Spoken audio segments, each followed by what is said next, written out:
Ensuite, nous parlons de cette commémoration de l'appel du mardi qui a pris fin cet après-midi à Yoff Diamalaye. Dans les premières 24 heures, les fidèles ont massivement répondu à l'appel à Cambérène puis à Ngor. Mais nous revenons sur la cérémonie de cet après-midi essentiellement avec ce ramassé d'Adia Talla. Bonsoir Adia. Bonsoir Khalifa. Alors je vous laisse nous rafraîchir un peu la mémoire sur des images qu'on a pu vivre en live sur cette antenne. Oui, la 132e édition de l'appel de Seydina Limamou Laye a pris fin.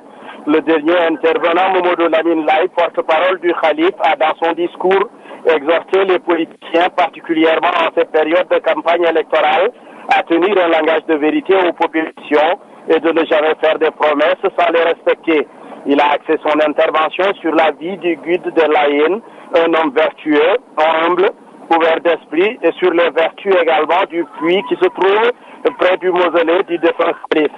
Seydina Issa Laye Thiaw, le fils aîné du Khalif général, après avoir prié pour le gouvernement de Macky Sall, a demandé à Mbaye Ndiaye, le ministre de l'Intérieur, venu présider la cérémonie, accompagné d'une forte délégation, de traiter les familles religieuses sur le même pied.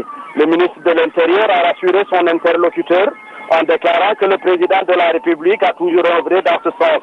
Le fils aîné du Khalif général a également exhorté les jeunes à travailler davantage avec sûrement l'appui des autorités. La situation sociale caractérisée par la cherté du coût de la vie est souvent aussi revenue dans le discours de Seydina Issa Laye Thiaw.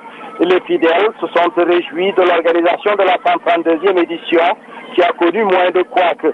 Pour la vécu, ils ont communié dans la ferveur à la place mythique de Yoff où repose leur guide religieux Seydina Limamou Laye depuis 1909.